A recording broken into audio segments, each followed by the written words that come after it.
Okay sir. ನನಗೆ ನಿಮ್ಮ ಸ್ನೇಹಿತರೊಬ್ಬರು ಹೇಳ್ತಿದ್ರು, ಕಳೆದ 2 ವರ್ಷಗಳ ಹಿಂದೆ ಅವ್ರ ತಂದೆಯವರನ್ನು ಕಳ್ಕೊಂಡ್ರು. ಬಹುಶಃ ಅವ್ರು ಇರ್ತಿದ್ರೆ ಇವತ್ತು ಭಾಳ ಖುಷಿ ಪಟ್ಟಿರೋರು. ಅವ್ರ ಮಗ ಇವತ್ತು ಶಾಸಕನಾಗುವಂತಹ ಹಂತಕ್ಕೆ ತಲುಪಿದ್ದಾನೆ ಅನ್ನುವಂಥ ಖುಷಿ ಅವರಲ್ಲಿ ಇರ್ತಿತ್ತು ಅಂತ. ನನ್ನ ತಂದೆ ಕೂಡ ಸಾಮಾನ್ಯ ಮತ್ತು ಅಮಾಲಿ ಕುಟುಂಬದಿಂದ ಬಂದಿರತಕ್ಕಂಥವ್ರು. ಅವರು ಶಾಸಕರಾಗಬೇಕು ಅಂತ ಹೇಳಿ ಆಸೆ ಇತ್ತು. ಓಕೆ. ಆದರೆ ದೇವರ ಅನುಗ್ರಹ ಏನೋ ಈ ಸರಿ ಟಿಕೆಟ್ ನನಗೆ ಎಲ್ಲರ ಆಶೀರ್ವಾದದಿಂದ ಸಿಕ್ಕಿದೆ. ಎಲ್ಲರ ಕಾರ್ಯಕರ್ತಗಳನ್ನು ಕಟ್ಕೊಂಡು ಇವತ್ತು ನಾನು ಜನರಿಗೆ ಒಳ್ಳೆಯದನ್ನು ಮಾಡಲಿಕ್ಕೆ ಹೊರಟಿದ್ದೀನಿ. ನನ್ನ ತಂದೆ ಆಶೀರ್ವಾದದಿಂದ ಗೆಲ್ತೀನಿ. ಓಕೆ. ಒಂದು ಕನಸಿದ್ದೇ ಇರುತ್ತೆ ಸರ್, ಎಂಥ ತಂದೆ ಆದರೂ ಕೂಡ ಮಗನ ಉನ್ನತ ಸ್ಥಾನದಲ್ಲಿ ನೋಡಿ ತುಂಬ ಖುಷಿ ಪಡೋರೇ ತಂದೆ. ಮಿಸ್ ಮಾಡ್ಕೋತೀರಿ ಭಾಳ? ಅಮಲಿ ಮಾಡ್ತಾ ಬಂದಿದ್ದರು. ಒಂದಂತರೂ ಸತ್ಯ, ಅವರು ಮಗನನ್ನು ಶಾಸಕನಾಗಿ ನೋಡಬೇಕು ಅಂತಿತ್ತು, ಆದರೆ ಅವರಿಲ್ಲ.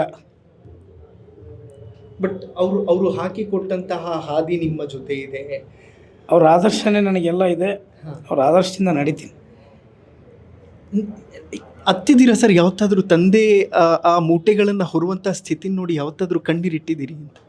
ನೋಡಿದ್ದೀವಿ, ಒತ್ತಿದ್ದೆಲ್ಲ ಸಣ್ಣದಿಂದ ನೋಡಿದ್ದೀವಿ. ಆದರೆ ಇವತ್ತು ಸುಖ ಸಮಯದಲ್ಲಿ ಇದ್ದರು ಅವರು. ಆದರೆ ಮೊನ್ನೆ 1 ವರ್ಷ ಆಯಿತು ತಿರ್ಕೊಂಡು. ಇದ್ದಿದ್ರೆ ಅವ್ರು ಭಾಳ ಸಂತೋಷ ಪಡ್ತಾಯಿದ್ರು. ಓಕೆ. ಅವರಿಲ್ಲದ್ದೇ ಒಂದು ಕೊರಗು. ಏನು ಅನ್ನಿಸ್ತು ಸರ್ ನಾಮಿನೇಷನ್ ಫೈಲ್ ಮಾಡೋದಕ್ಕೆ ಹೋದಾಗ? ಆ ಸ್ಪಿರಿಟ್ ಎಂಥವ್ರಿಗೂ ಕೂಡ ಇದ್ದೇ ಇರುತ್ತೆ. ಅವರು ದೈಹಿಕವಾಗಿ ಇಲ್ಲದೇ ಇದ್ದರೂ ಕೂಡ ಎಲ್ಲೋ ಒಂದು ಕಡೆ ಅವರ ಶ್ರೀರಕ್ಷೆ ನಮ್ಮ ಹಿಂದೆ ಇರುತ್ತೆ ಅನ್ನುವಂತಹ ಭಾವನೆ ಇದ್ದೇ ಇರುತ್ತೆ ಅಂತ ಬರುತ್ತೆ. ಸಹಜ. ತಂದೆ ಇದ್ದಿದ್ರೆ ಒಂದು ಶಕ್ತಿ ಅಂತ ಇರ್ತಿತ್ತು. ಕಳ್ಕೊಂಡಿದ್ದೀವಿ. ಮತದಾರರೇ ನನ್ನ ತಂದೆ. ಓಕೆ ಸರ್, ಕಾರ್ಯಕರ್ತರೇ ತಂದೆಯಾಗಿ ಕೆಲಸ ಮಾಡ್ತಾಯಿದ್ದಾರೆ. ಮತದಾರರು ತಂದೆಯಾಗಿ ಆಶೀರ್ವಾದ ಮಾಡ್ತಾರೆ ಅಂತೇಳಿ ನಂಬಿದ್ದೀನಿ. ಬದುಕಲ್ಲಿ ಯಾವತ್ತಾದರೂ ಕಷ್ಟಗಳ ಕಾರಣಕ್ಕೆ ಕಣ್ಣೀರಿಟ್ಟಿದೆಯಾ? ಕಷ್ಟಕ್ಕೆ ಎಂದು ಕಣ್ಣೀರಿಲ್ಲ, ಎದುರಿಸಿ ಜಯಿಸಿದ್ದೀನಿ.